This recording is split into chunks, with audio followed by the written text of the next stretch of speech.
umabot man ako sa langit na. Happy birthday. Pag hindi mo pangalan ko, pare, utang na mo ba din siya sa birthday mo? Pare, happy birthday.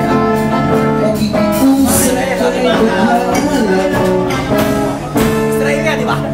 Na ika'y hanapin at sabihin paalala sa iyo. Nakalimutan sumpaan. Teka lang. Oh, ulit. Tol, Israel, happy birthday, parang dapat sa iyo mag-asawa. Napakabait nyo, panalo. Saludo ko sa inyo. Sana, Si Annabel Moigo, asawa ko pare pati. sana Ben, panalo yun, sister. Napakabait nyo, sobra, walang Oh, yan na. Mukhang tulog ka na, pare. Oh. tulog na. Ano? Ben, Ayan, naka-record na yan. Ano masasabi mo? Birthday ni Israel Moigo, pare. birthday ni Israel Moigo, happy birthday Tol. Maraming salamat sa iyo. Pinainom, the best ka, panalo. O sana Ben, Ako ba nagpainom nito? Libre lang. Ikaw. O sana Ben, panalo. Yung mister mo napakabait, sobra. Tapat na dapat sa'yo. Uwiyak, mister. Ayan. Ang date na ngayon ay November 28. Nandito tayo ngayon sa lugar ng Spain. Dito naman sa lugar ng Barcelona. Pagka sinabing Barcelona o pagka sinabing Spain, ang pinakasikat sa lugar ng Spain ay itong Barcelona na to. Kaya napakaswerte natin dahil nandito tayo ngayon sa Barcelona. Ngayon, ang crew on board natin ay hanggang alauna lang. Isang oras lang tayo gagala ngayon dahil napagbigyan lang tayo ng katrabaho natin na kaibigan natin si JR Santos na nakipagpalitan ako ng schedule na imbes ang tapos ko ay alas 2 pa ay kumbaga nagpalitan kami ng schedule para makalabas ako rito at magala natin tong lugar ng Barcelona. Ayan, papakita natin yung buong Barcelona dahil ang lugar na to na pagka pumupunta yung barko nating Albatros dito sa Barcelona ay wala tayong laging oras dahil hanggang alas 2 lang ng hapon ay aalis na kaagad tong barko. Itong mapapansin natin na pagka halimbawang may mga ganitong mga ribulto o mga statwa na leon ay dyan sila nagpa-picture na alam nila na itong torre na to, itong mga monumento na to ay bali mapapansin nila na lugar ng Barcelona. Ngayon papasyalan natin itong lugar na to dahil marami tayong mapupuntahang iba't ibang lugar.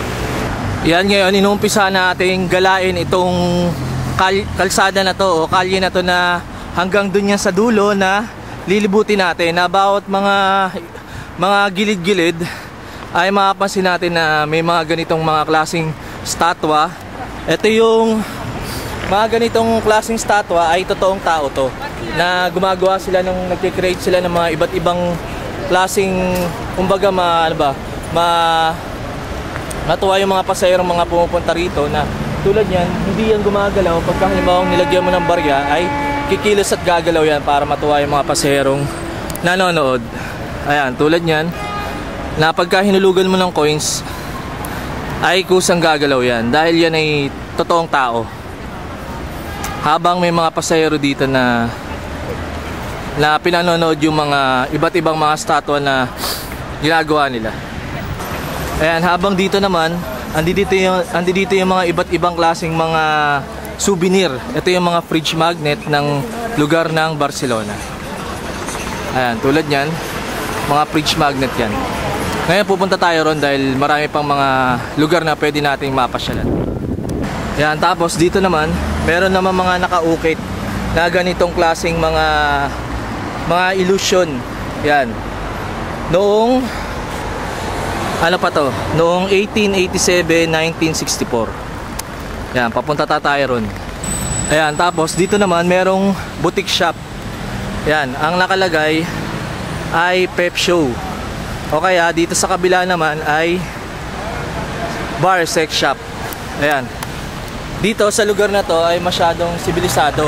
Na tulad niyan, pagka halimbawang nasa edad ka na tamang edad ay pwede kang pumunta dyan para maglibang-libang dyan sa lugar na yan. Ayan, dito sa lugar na to ay napakaraming tao lagi sa araw-araw. Dahil araw-araw din ay may mga barko na dumadaong dito sa lugar ng Barcelona.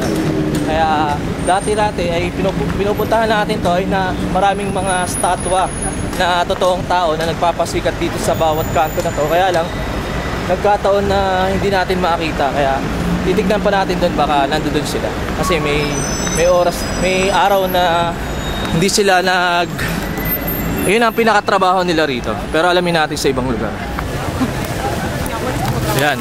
Ngayon, pupuntahan natin yung fountain na pinuntahan ko dati nung unang pagsakay ko ng barko ay nakarating kaagad ako dito sa lugar ng Barcelona. Kaya alamin natin kung ando doon pa rin yun at bibidyohan natin. Dati nung unang punta ko rito ay maraming mga artistang mga Pilipino ang pumupunta rin dito sa lugar ng Barcelona na tulad ni Joey De Leon. At nung isang artista na sikat din na nagpa-picture ako doon dahil kilala yun sa Pilipinas. Ayan, pupuntahan natin sila. Ayan, ito na yung nalibot natin. Itong lugar na yan.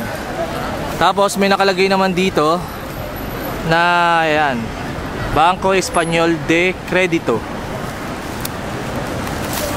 Ngayon nakita ko na yung hinahanap natin na itong fountain na to ay unang sampa ko rito sa lugar ng Spain dito sa Barcelona ay uminom ako ng tubig dyan. Yan, habang nagpa-picture ako kay Asunta de Rossi dahil nung panahon na yun ay may shooting sila na Mano po tayo.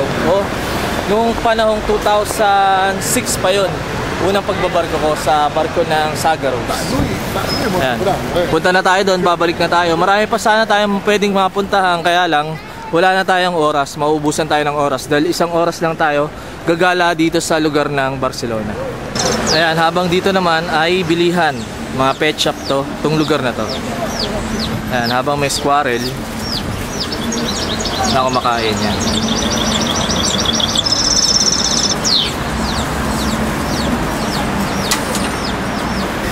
Yan, ito yung isa sa mga gusto kong aso.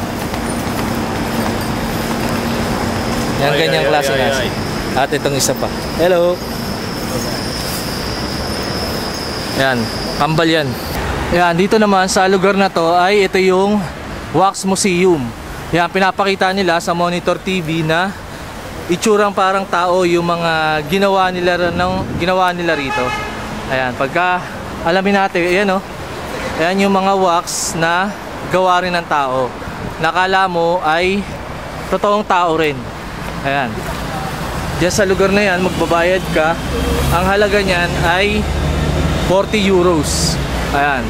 Pagka halimbawa gusto mo makita at gusto mo makita yung mga iba't ibang mga ginawa ng tao rito. Tulad nila Michael Jackson at ng mga sikat na mga famous na artista noon ay sila gumagawa niyan para mapakita sa tao na magaling sila sa ganyang klaseng talento na kahit itsura mo ay kayang-kaya nilang gawin. Na parang totoong-totoo talaga. Yan sila. Ayan, ito pala yung isa sa mga ginawa nila. Ayan, yan yung example na kala mo ay totoong-totoong tao. Ayan, nilagay nila dyan para ma-attract yung mga gustong manood.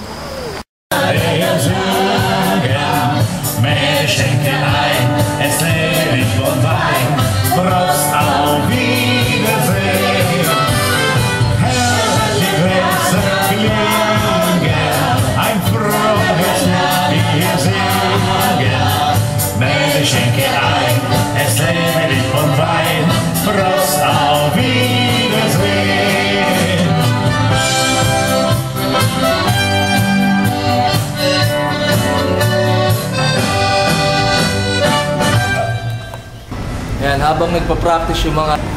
Yan, ang date na ngayon ay November 30. Habang nagpe-perform yung mga dancer natin doon, dahil mamaya meron silang show. Andito tayo ngayon at dahil napakaalon. Pagka maalon, ganito ang nangyayari at ganito yung trabaho namin. Sinisecured namin yung mga upuan at mga lamesa. Yan, dahil nung kagahapon ay maalon din ay nasira tong fiberglass. Tapos hindi nilalagyan ng tubig tong swimming pool na yan dahil para iwas disgrasya. Yan, hanggang dun yan. Yan, na imbis na pupunta tayo pagkatapos natin pumunta ng Barcelona ay dapat San Carlo ang punta natin. Pero hindi kaya nitong barko ng Albatros na pumunta ron, kaya napunta tayo sa Genova. Ayan, dahil delikado pumunta sa lugar ng San Carlo. Ngayon nakakit tayo sa taas. Alamin natin kung ano pa yung mga sinikip natin kagahapon dahil napakaalon. Ayan, kahit medyo masama yung pakiramdam ko dahil sa malakasang alon dito at may bagyo sa mga pupuntahan nating lugar, ay nandito tayo ngayon sa deck 10 dahil meron akong isa sa mga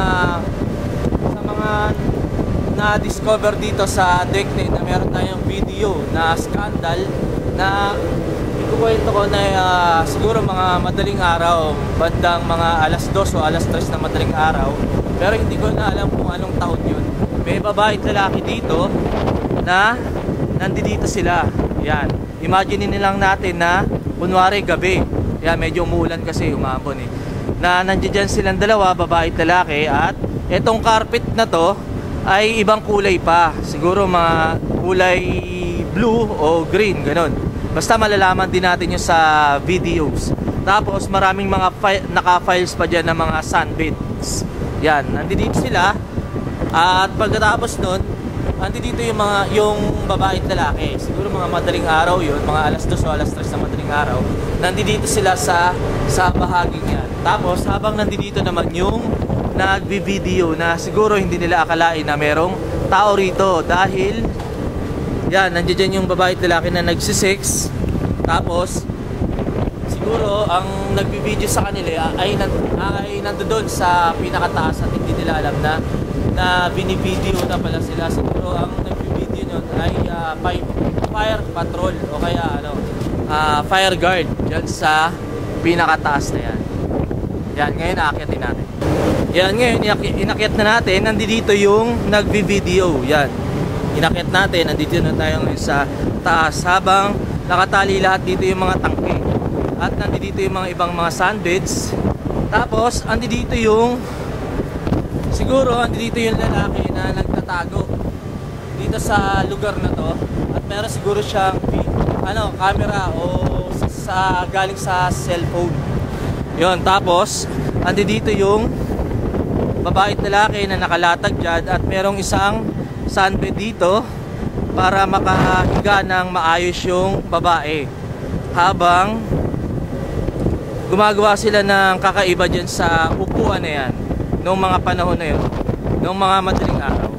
Yan, tapos sa sobrang alon ay nagkakaroon ng mga nasisirang mga kagamitan dito. Yan, tapos ito pa yung mga ibang upuan tsaka table. Tapos ito yung jacuzzi natin na tinatanggalin din ng tubig para walang maligo dyan at walang madisgrasya. Yan, dito sa kabila rin, sinecured na rin natin. Dito sa, Copernicus Bar. Yan, dito naman sa Deck 7, sa Harris Bar, ay sinecured na rin lahat ng mga upuan dito para hindi na lumipad sa sobrang hangin. Yan, ang oras na ngayon ay mag-2:30 na, hanggang alas 3 tayong naka-duty dito, tapos magpapahinga na tayo. Tapos yung mga sunbed din ng mga pasahero ay naka-secure na rin. Yan, dahil malakas ang alon dito, pero mas okay na yung panahon ngayon.